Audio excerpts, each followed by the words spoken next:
नमस्ते, welcome back to my channel Romiya. I hope आप ठीक हो। लॉकडाउन में आपका हेल्थ अच्छा है, सही है, आप घर पे ही हो, so take care of yourself, stay at home. मैं भी घर पे हूँ।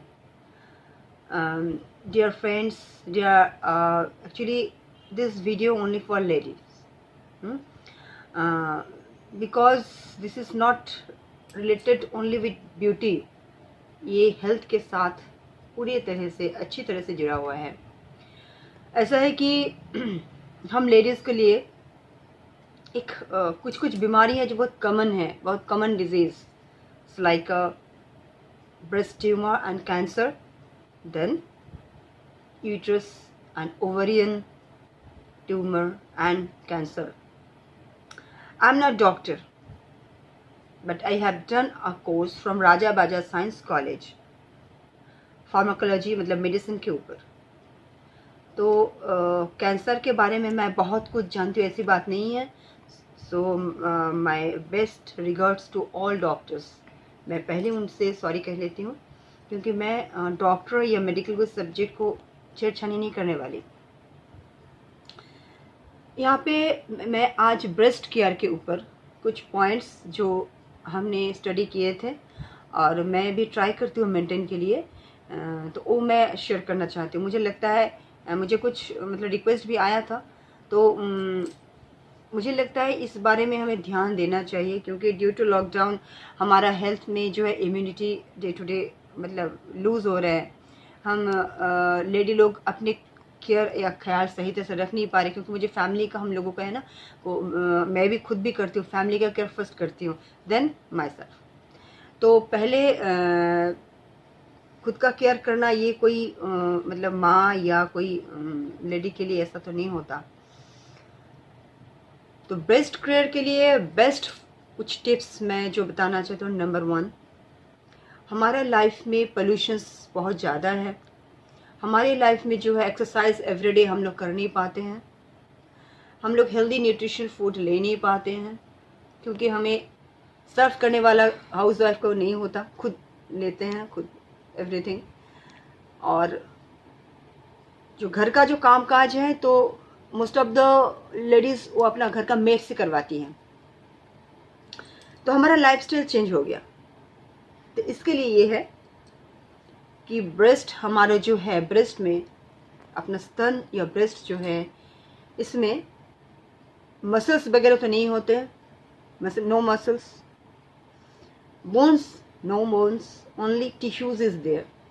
बहुत सारे टिश्यूज है हमारे ब्रेस्ट में, और टिश्यूज के साथ वहाँ पे इतने सारे वेन्स हैं, और इतने सारे वहाँ पे जो मतलब ब्लड जो सर्कुलेशन इतना ज़्यादा होता है, उन्हीं के दौरान एंड विथ हार्मोन्स, एक बच्चा जो फीडिंग होता है माँ के पास, वहाँ पे टिश्यूज़ एंड वेन्स का एक्यूमुलेशंस कुछ ज़्यादा है। तो जहाँ पे टिश्यूज़ है वहाँ पे आप एक्सरसाइज कैसे करोगे? आपका ब्रेस्ट को तो आप एक्सरसाइज नहीं करवा पाओगे ओनली, बट हमारा जो हाथ है, दोनों हाथ, इन दोनों हाथों के साथ ब्रेस्ट का जो टिश्यूज़ है अटैच्ड है, बहुत मिलता जुलता है, एक दूसरे के साथ बहुत अच्छी तरह से जुड़ा हुआ है। तो जब भी हम अपना हाथ फैलाते हैं या हाथ से कोई काम करते हैं, तो हमारा ब्रेस्ट का जो टिश्यूज़ है वो एक्टिवेट होता है, उसमें मूविंग होता है, उसमें अच्छी तरह से मतलब एक एक्सरसाइज की तरह होते हैं। प्रीवियस लाइफ में, फर्स्ट लाइफ में क्या था, वो लोग चक्की पीसते थे और बहुत सारा घर का जो काम है, हाउस होल्ड चोर्स जो भी है वो करते थे, घर का सारा काम करते थे, तो उनका एक्सरसाइज होता था। तो इसलिए प्रीवियस फर्स्ट लाइफ में इतना लंग ट्यूमर्स, कैंसर्स इतना मतलब इतना इन्फ्लुएंस नहीं रहा। लेकिन हमारे लाइफ में ऐसा है कि हार्मोन्स में डिफेक्ट होता ही रहता है, क्योंकि ड्यू टू पोल्यूशन खाने में जो है उसमें आ रहा है, हमारा लाइफस्टाइल चेंजेस हो रहे हैं, कॉन्ट्रासेप्टिव पिल्स लोग यूज़ कर रहे हैं, या बहुत सारे हार्मोन्स इफेक्टेड होते हैं, स्ट्रेस होता है। तो डे टू डे लाइफ में हम एक्सरसाइज कर नहीं पाते तो क्या करें? लेकिन कुछ काम तो है जिसके लिए हम, अगर हम मैं रिकमेंड नहीं कर सकती, बस शेयर कर रही हूँ। जैसे हो गया आपका चपाती को बेलना, चपाती को बेलना एवरीडे, ये एक बहुत गुड एक्सरसाइज है।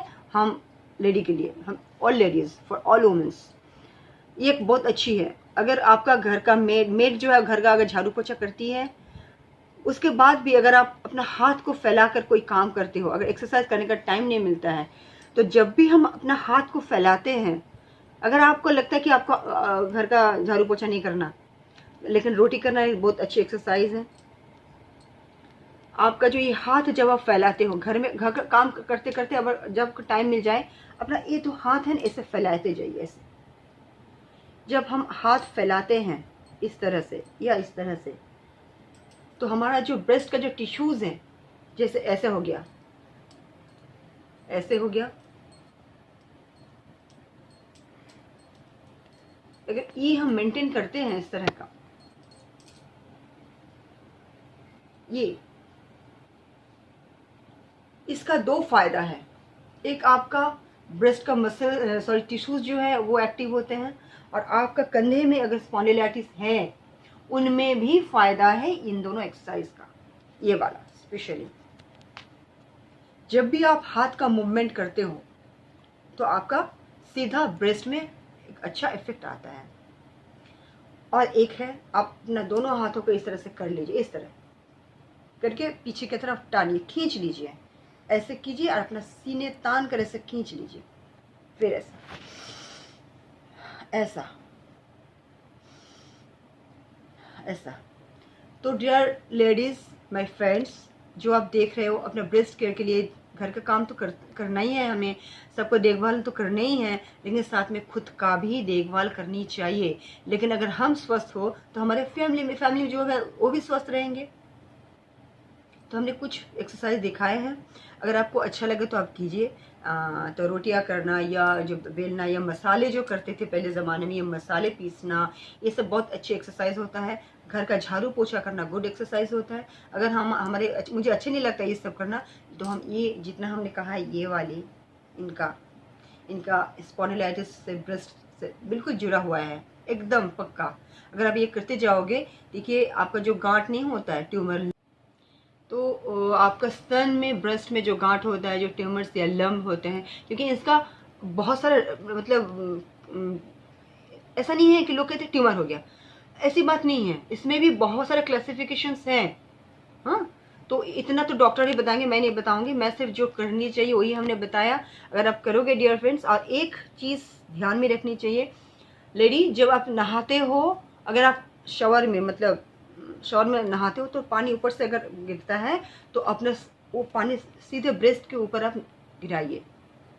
तो अगर आपको लंब या ट्यूमर कुछ है आपको पता चल जाएगा, क्योंकि जब पानी गिरता है थोड़ा सा ऊंचा नीच ऐसा होता है, और पानी गिराने से आपके ब्रेस्ट के जो टेम्परेचर है वो लो होता है, और इसमें बहुत फ़ायदा होता है। ये अकॉर्डिंग टू आयुर्वेद, मतलब मैं आयुर्वेद से कह रही हूँ, तो उसमें आपको पानी एवरीडे अगर 5 मिनट्स करके आप बोथ साइड पानी ऐसे गिराते हैं, शावर हो गया तो बहुत अच्छी बात है। क्योंकि प्रीवियस लाइफ में जो होता था, फर्स्ट लाइफ में लोग तालाब में चले जाते थे, इतनी देर थोड़ी देर पानी के अंदर रहते थे, तो ये एक्सरसाइज हो गया था उनके लिए, एक अच्छा बेनिफिट होता था। वो काफ़ी देर तक पानी में टहलते थे, बात करते थे सबसे, इस तरह से नहाते थे। हाँ, तो हमारे तो अभी तालाब वगैरह है नहीं, तो हम थोड़ा सा पानी गिराएंगे, इसमें आपका ब्रेस्ट का टेम्परेचर एकदम बैलेंस होता है और सही रहता है। क्योंकि ब्रेस्ट से हमारा सीने से टेम्परेचर जो है थोड़ा सा डिफरेंट होता है। और एक चीज़ बहुत फ़ायदेमंद है, भिगोए हुए जो चने हैं, बेंगल ग्राम, जो मतलब पानी में भिगोने के बाद जो होता है, सिर्फ इतना सा अगर एवरीडे आप लेते हो तो ब्रेस्ट के लिए जो न्यूट्रिशन चाहिए आपको वहाँ से थोड़ी बहुत मिल जाते हैं। और साथ में नींबू, किसी भी तरह के नींबू, मौसम्बी हो, कोई भी हो। Okay, take care, stay healthy, stay at home, खुश रहिए।